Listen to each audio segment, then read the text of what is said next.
اے یروشلم، اے یروشلم، تو جو نبیوں کو قتل کرتی ہے اور جو تیرے پاس بھیجے گئے ان کو سنسار کرتی ہے، کتنی ہی بار میں نے چاہا کہ جس طرح مرغی اپنے بچوں کو پروں تلے جمع کر لیتی ہے، اسی طرح میں بھی تیرے بچوں کو جمع کر لوں، مگر تم نے نہ چاہا۔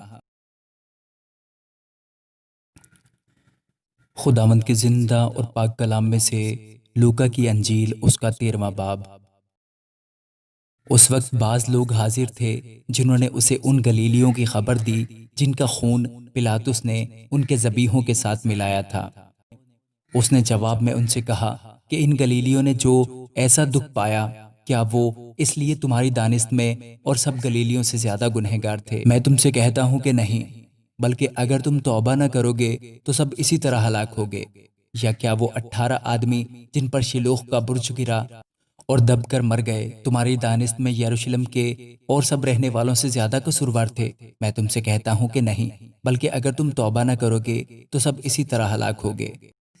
پھر اس نے یہ تمثیل کہی کہ کسی نے اپنے داغستان میں ایک انجیر کا درخت لگایا، وہ اس میں پھل ڈھونڈنے آیا اور نہ پایا۔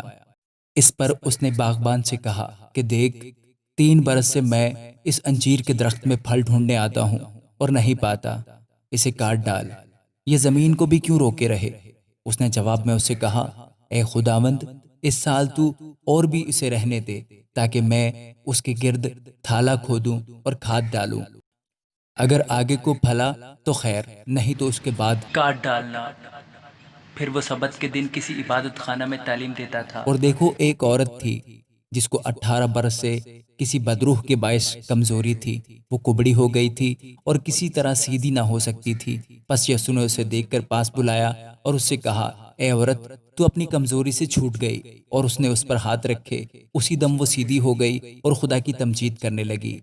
عبادت خانہ کا سردار اس لیے کہ یسوع نے سبت کے دن شفا بخشی، خفا ہو کر لوگوں سے کہنے لگا، 6 دن ہیں جن میں کام کرنا چاہیے، انہی میں آ کر شفا پاؤ، نہ کہ سبت کے دن۔ خداوند نے اس کے جواب میں کہا، اے ریاکارو، کیا ہر ایک تم میں سے سبت کے دن اپنے بیل یا گدھے کو تھان سے کھول کر پانی پلانے نہیں لے جاتا؟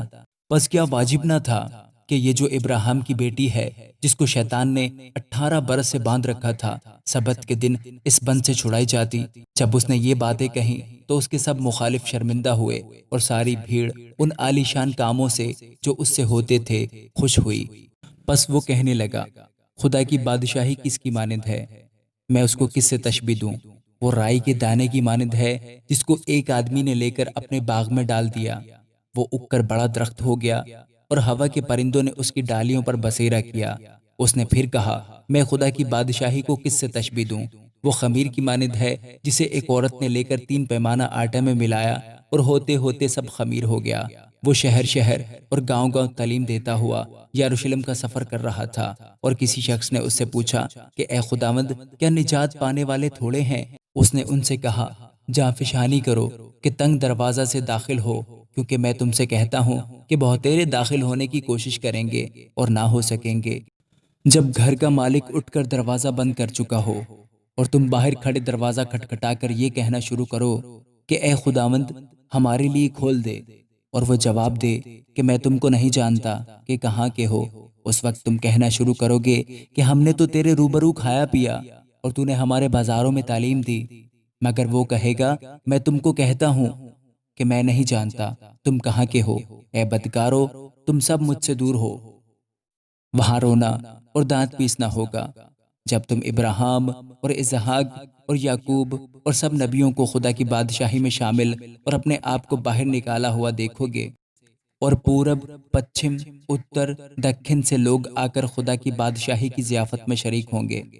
اور دیکھو، بعض آخر ایسے ہیں جو اول ہوں گے، اور بعض اول ہیں جو آخر ہوں گے۔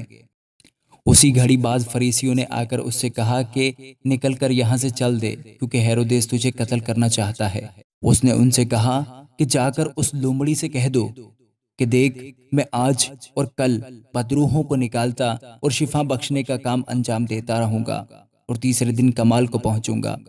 مگر مجھے آج اور کل اور پرسوں اپنی راہ پر چلنا ضرور ہے، کیونکہ ممکن نہیں کہ نبی یروشلم سے باہر ہلاک ہو۔ اے یروشلم، اے یروشلم، تو جو نبیوں کو قتل کرتی ہے اور جو تیرے پاس بھیجے گئے ان کو سنسار کرتی ہے۔ کتنی ہی بار میں نے چاہا کہ جس طرح مرغی اپنے بچوں کو پروں تلے جمع کر لیتی ہے اسی طرح میں بھی تیرے بچوں کو جمع کر لوں، مگر تم نے نہ چاہا۔ دیکھو تمہارا گھر تمہارے ہی لیے چھوڑا جاتا ہے، اور میں تم سے کہتا ہوں کہ مجھ کو اس وقت تک ہرگز نہ دیکھو گے جب تک نہ کہو گے کہ مبارک ہے وہ جو خداوند کے نام سے آتا ہے۔ آمین۔